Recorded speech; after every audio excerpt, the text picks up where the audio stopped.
ಎಲ್ಲರಿಗೂ ಶುಭೋದಯ. ರಂಗೋಲಿ ಇಡುವಾಗ ಮನಸ್ಸಲ್ಲಿ ಏನೋ ಒಂದು ಉಲ್ಲಾಸ, ಏನೋ ಒಂದು ಖುಷಿ. ನಮ್ಮೂರಲ್ಲಿ ಹಬ್ಬ ಇದೆ, ನಮ್ಮ ಮನೆಯಲ್ಲಿ ಹಬ್ಬ ಇದೆ ಅಂತ ಸಂಭ್ರಮ ಅಲ್ಲಿಂದನೇ ಸ್ಟಾರ್ಟ್ ಆಗುತ್ತೆ. ಇವಾಗ ಪ್ರತಿಯೊಬ್ಬರು ಮನೇಲೂ ಅವರವರ ಅಂಗಳದಲ್ಲಿ ರಂಗೋಲಿ ನೋಡ್ತಾ ಇದ್ದರೆ ಹಬ್ಬದ ಕಳೆ ಇನ್ನೂ ಜಾಸ್ತಿ ಹೆಚ್ಚಾಗುತ್ತೆ.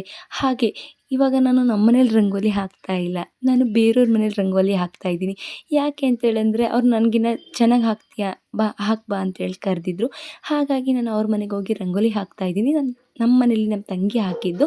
ಹೀಗೆ ಪ್ರತಿ ವರ್ಷವೂ ನಾವು ಅವ್ರ ಮನೆಗೆ ಹೋಗಿ ಹಾಕೋದು, ಇಲ್ಲ ಬೇರೆಯವ್ರ ಮನೆಗೆ ಹೋಗಿ ಹಾಕೋದು, ಈ ಥರ ಕಾಮನ್ನಾಗಿ ಇದ್ದೇ ಇರುತ್ತೆ.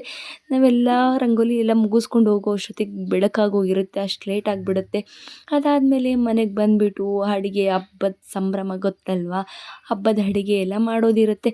ಇವಾಗ ಅದನ್ನೆಲ್ಲ ಪ್ರಿಪ್ರೇಷನ್ ಮಾಡಿಕೊಂಡು ಅದನ್ನೆಲ್ಲ ರೆಡಿ ಮಾಡಿಕೊಂಡು ಪಟ ಪಟ ಪಟ ಅಂತೆಲ್ಲನೂ ಬೀಗರು ಬರೋ ಅಷ್ಟೊತ್ತಿಗೆ ಮುಗಿಸ್ಬೇಕು ಅಂತೇಳಂದು ಎಲ್ಲ ಅಡುಗೆ ಇದೆಲ್ಲ ಮುಗಿಸಿದ್ದಾಯಿತು.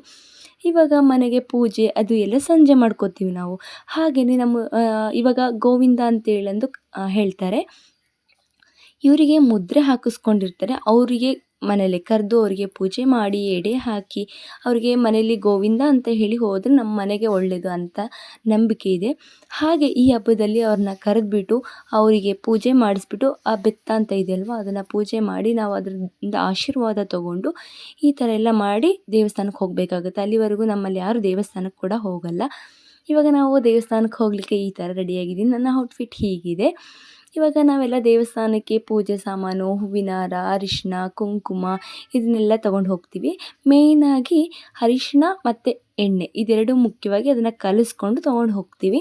ಯಾಕೆ ಅಂತೇಳಂದರೆ ಇದು ತೇರಬ್ಬ. ಹಾಗಾಗಿ ಆ ತೇರಿಗೆ ನಾವು ಅರಿಶಿನ ಮತ್ತು ಎಣ್ಣೆ ಎರಡನ್ನೂ ಹಚ್ಬೇಕಾಗುತ್ತೆ. ನಾವು ಹಚ್ಚೋದಿಲ್ಲ, ನಾವು ತೊಗೊಂಡೋಗಿ ಕೊಟ್ಬಿಟ್ಟು ಬಂದರೆ ದೇವಸ್ಥಾನದಲ್ಲಿ ಪುರೋಹಿತರು ತೊಗೊಂಡೋಗಿ ಹಚ್ಕೋತಾರೆ.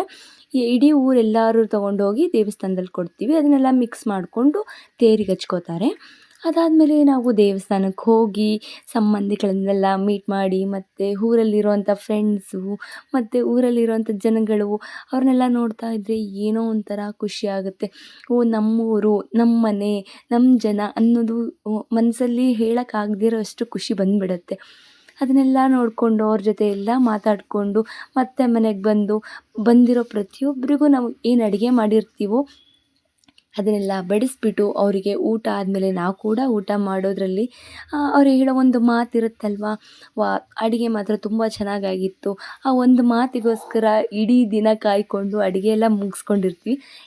ಇವತ್ತಿನ ವ್ಲಾಗ್ ಇಷ್ಟೇ ಫ್ರೆಂಡ್ಸ್. ಇಷ್ಟ ಆದರೆ ಸಪೋರ್ಟ್ ಮಾಡಿ. ಬಾಯ್ ಬಾಯ್.